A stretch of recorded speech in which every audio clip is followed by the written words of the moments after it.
Hello, Hello. welcome to the stream. I'm sorry, it must be, what is it, like 1:30 where you are right now? Yeah, just about. Yikes. Nothing a cup of coffee can't fix though. Alright, well, I super appreciate you being able to accommodate the stream. Don't worry, Tyrex-chan, you haven't missed your opportunity just yet. We're going to be still streaming later today, unless you are really have to go to sleep right now. I'm sorry about that. But I'm just trying to honor the people who submitted their games early on, and that was the case here. So, the game that we are playing right now is, how do you say it, like Magnetum, or? It's a good question. Yeah. We may or may not have literally just taken the word magnet and transferred it to Latin.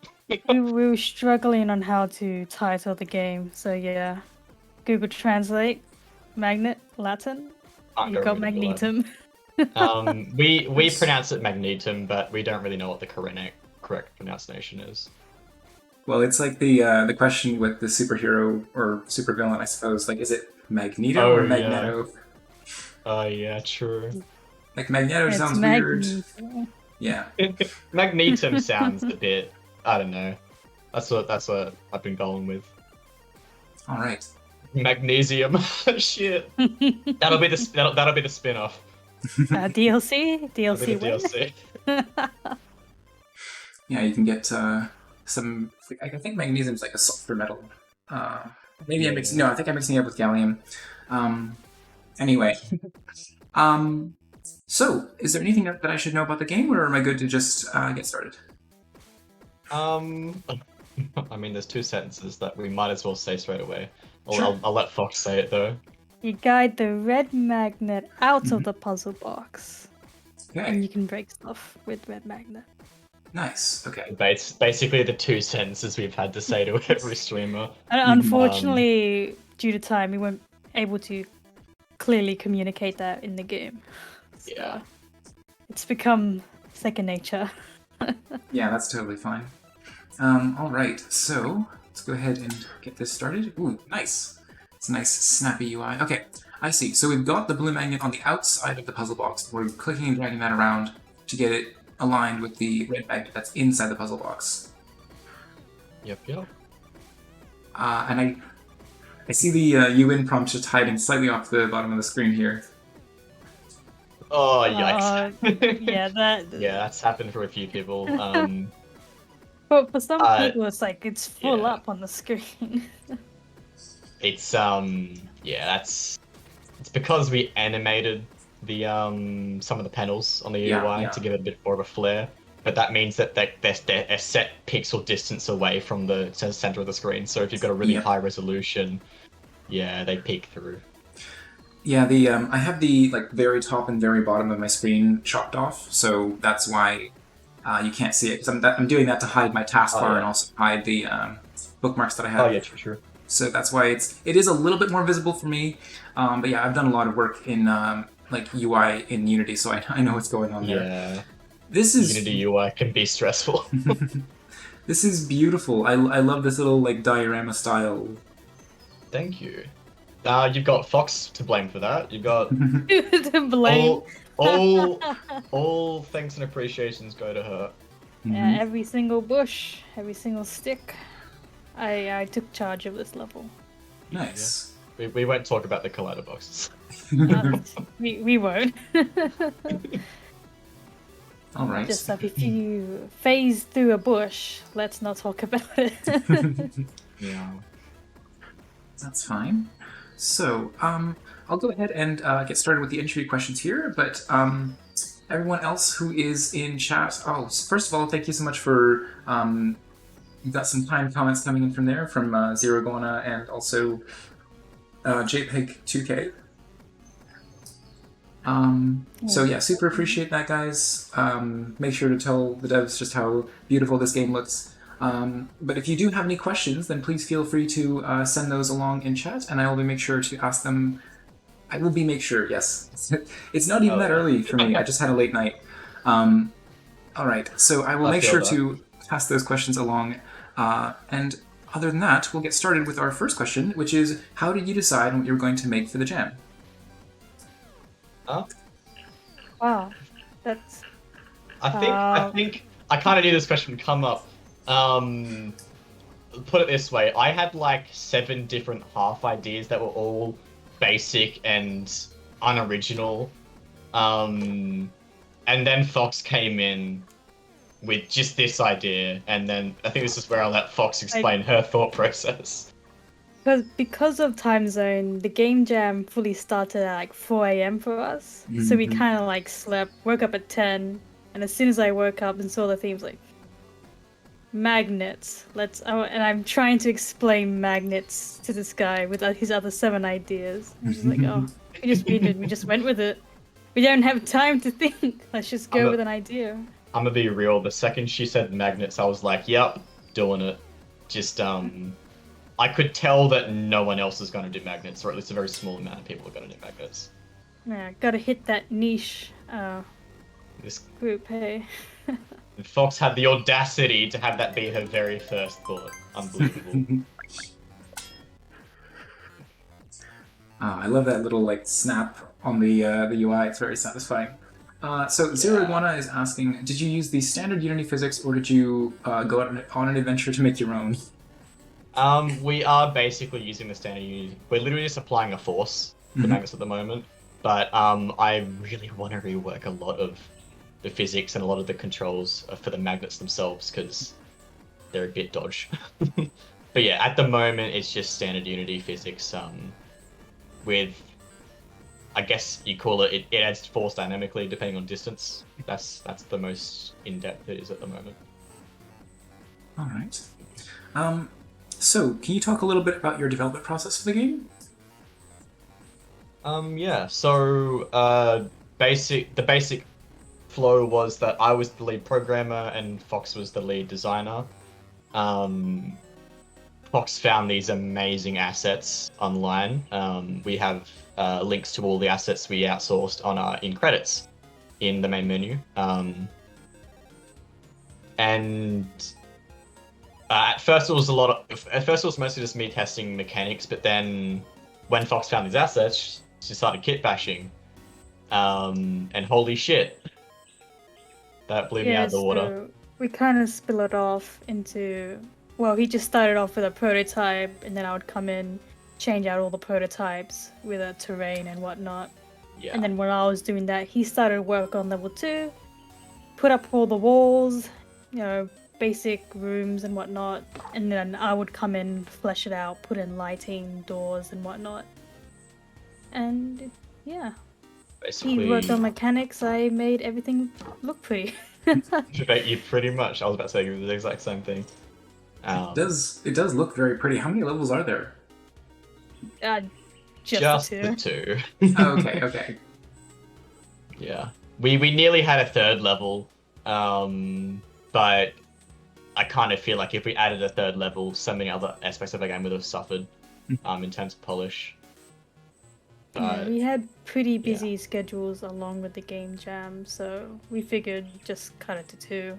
Yeah, and submit what we technically, had. out of the 48 hours that we had to work on the game, we only really were available for about 20 of those. Yeah, with the time zone difference. Yeah, times has made it a little bit hard, but we finished early, surprisingly, because we scoped so low. Mm-hmm.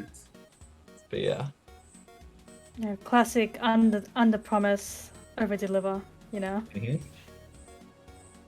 Yeah, I definitely think it's better to like focus on getting something that looks this polished but is 100% finished and it's like good to go, rather than trying to go for something much more elaborate but then not being able to complete it in time. Exactly. Yeah, we had the same train for. The only other thing to mention with the flow is we had a 3rd team member who came in and made the music for us. So they came in the last few hours and made some pretty awesome background music. And again, they've got a link in the credits page. The man the composer who did all the music, didn't know that it was due at 4 a.m. that day. Oh, dear. So he just sent in that one track as a prototype. It's like, let's just use it for everything. It sounds great. I mean, all I'm gonna say, if this is the prototype, y'all better watch out for an update later on for the music. So, yeah, what sort of plans do you have for the game going forward? We fully plan on making a full release. Excellent. I think Fox has the more specific plans if you want to talk about that. Yeah, we do want to do a full release. You know, first of all, do like a smaller demo, work out the kinks, test out some tutorial levels, and then look for full release, creating more content and whatnot. But definitely reworking controls and how the core mechanics work are big priority first and foremost. If you haven't noticed, the way that you move that ball around is like it's basically raycasting to a surface on the cube. So if you try to move the mouse outside of the cube surface, it doesn't move. Yeah. Which was a very hacky solution to begin with, but because we just didn't have enough time. But so many people it's not very intuitive for a lot of people, and I want to change it and make it proper. I've got some ideas, but yeah, I didn't have enough time, so that's got to be mostly completely reworked. Yeah, yeah. I'm seeing this switch here, but I'm wondering like how do I get any kind of motion on the like sort of Z-axis? But I don't know. I'm gonna keep experimenting like this. So yeah, Mosquito Draws. I agree. It is very impressive. And the like, you know, it took me a moment to realize like, okay, yeah, if the magnets are on the far side, then I can't grab it because it is just doing like the point raycast. It's a little more intuitive to me as a game developer myself, but maybe it's slightly more confusing to others who aren't like versed in like for them it's intuitive, like, oh, I can see it, I should be able to grab it. But for me, it's like, no, there's a collision volume in the way. Of course, I can't grab it. Yeah.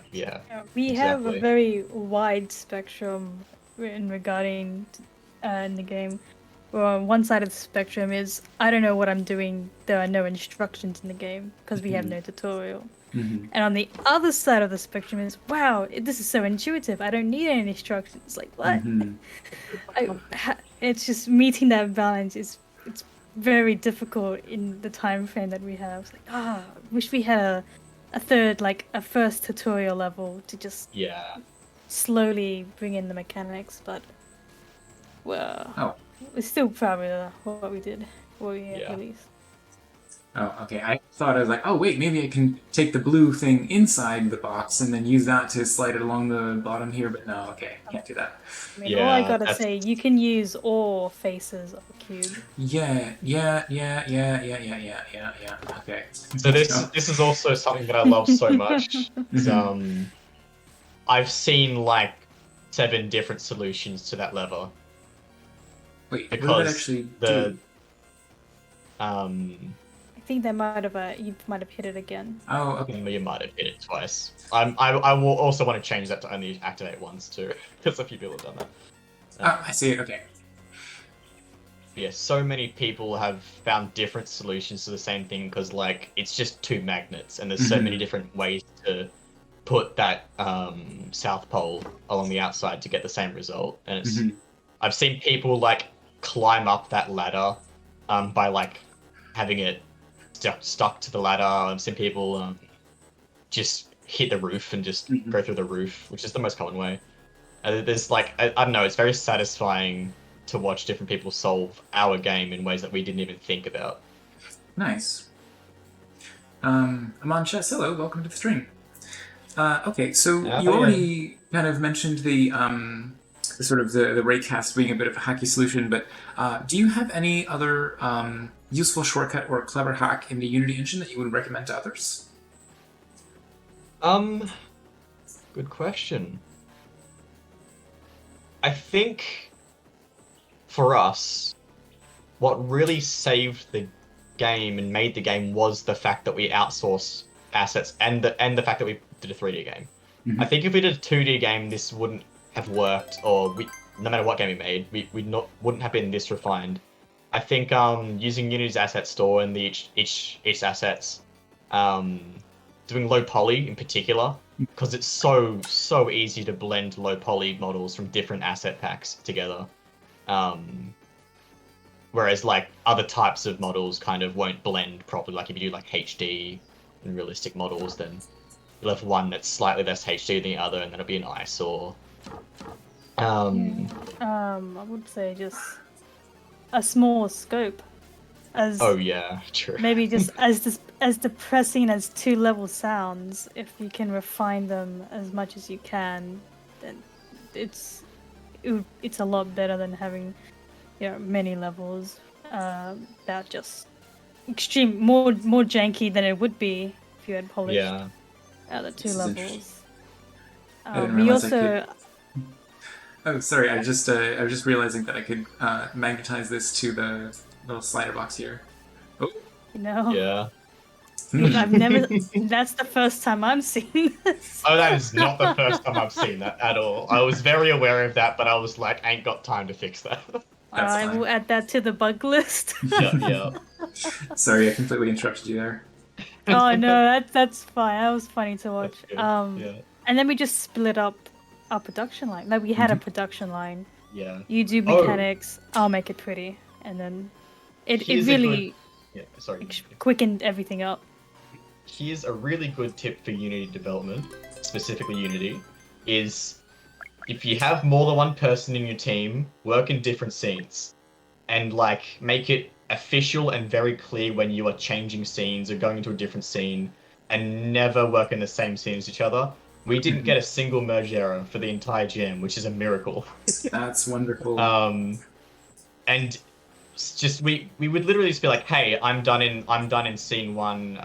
What are you up to in scene 2? Do you reckon we could do a merge? So and also whenever you do change scenes, merge first. And you get quit pushing first.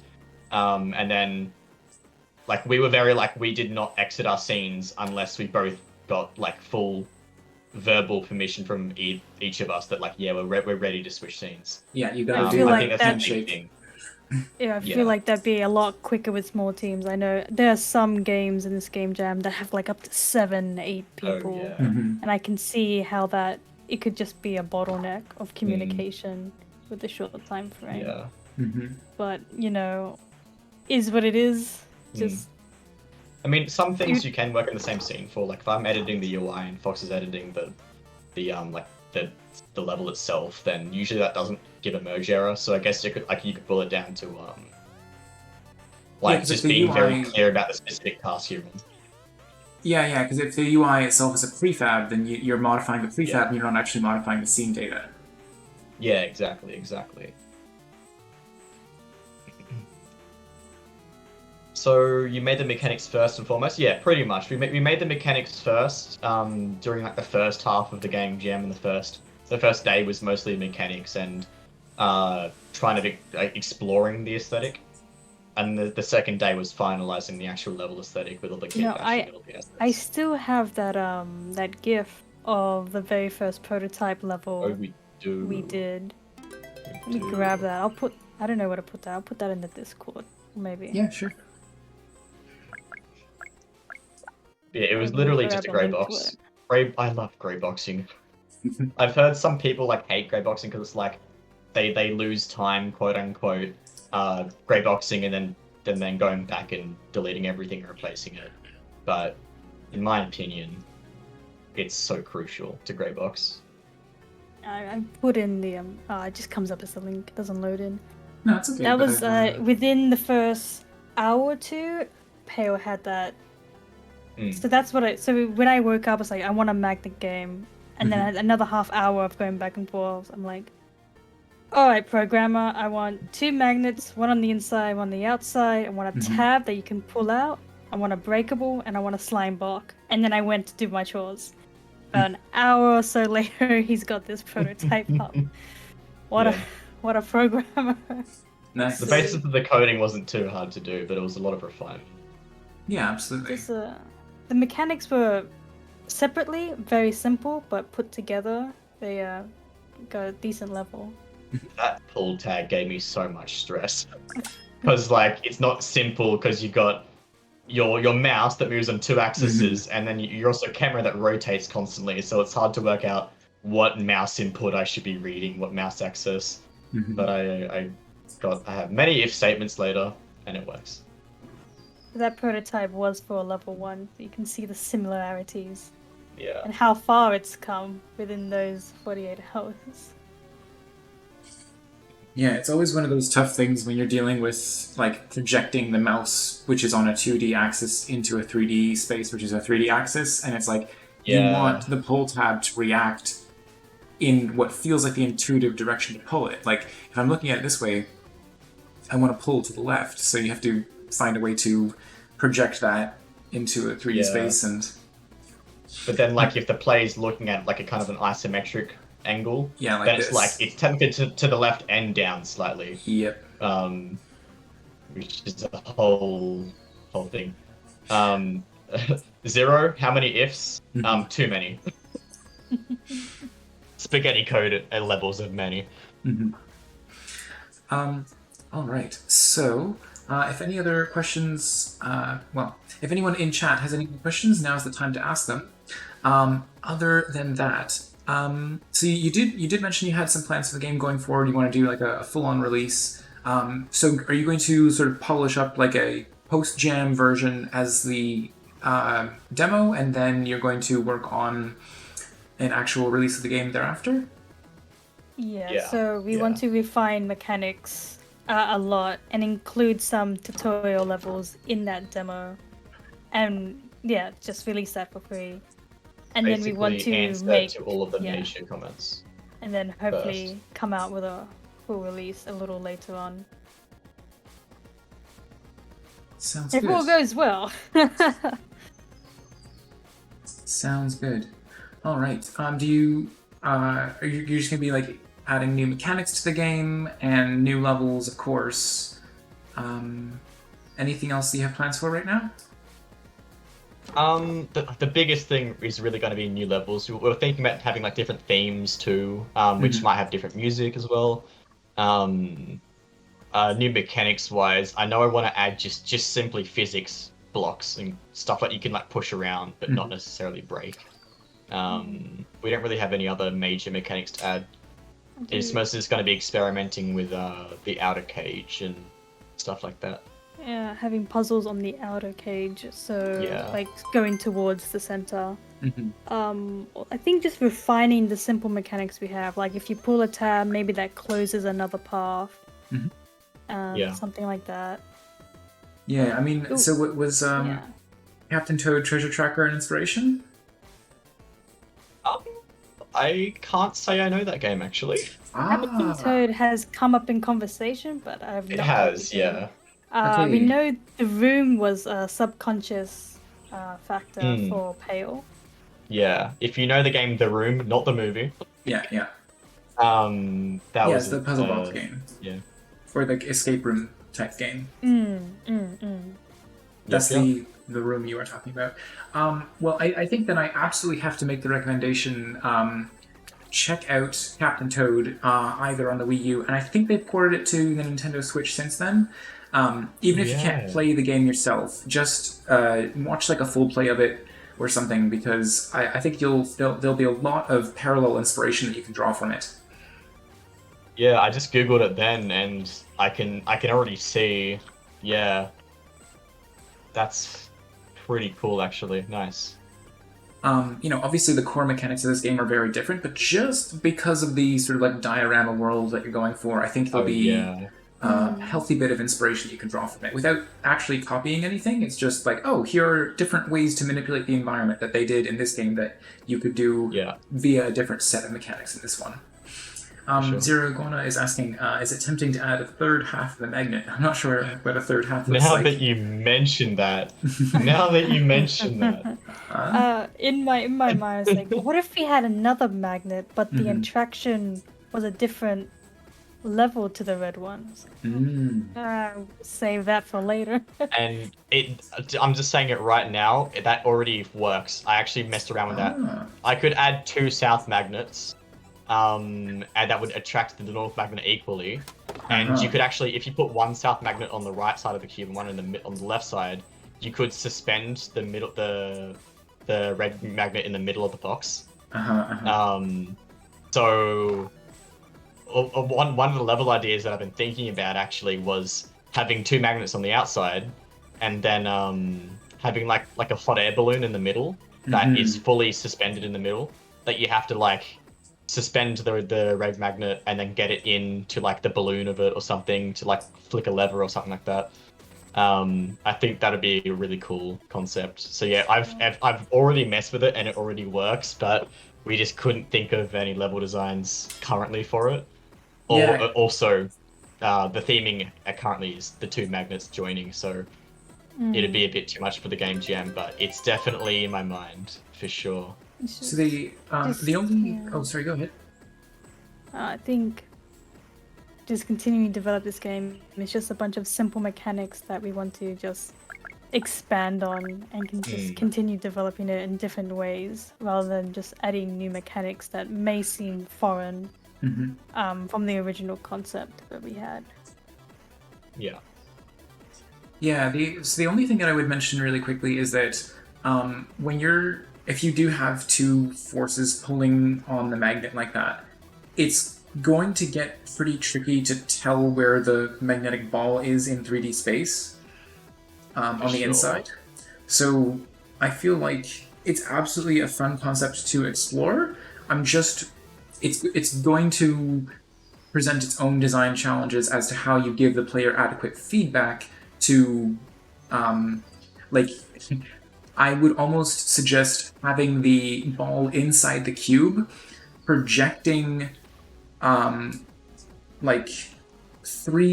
cones, projecting its position onto the edges of the inside faces of the cube.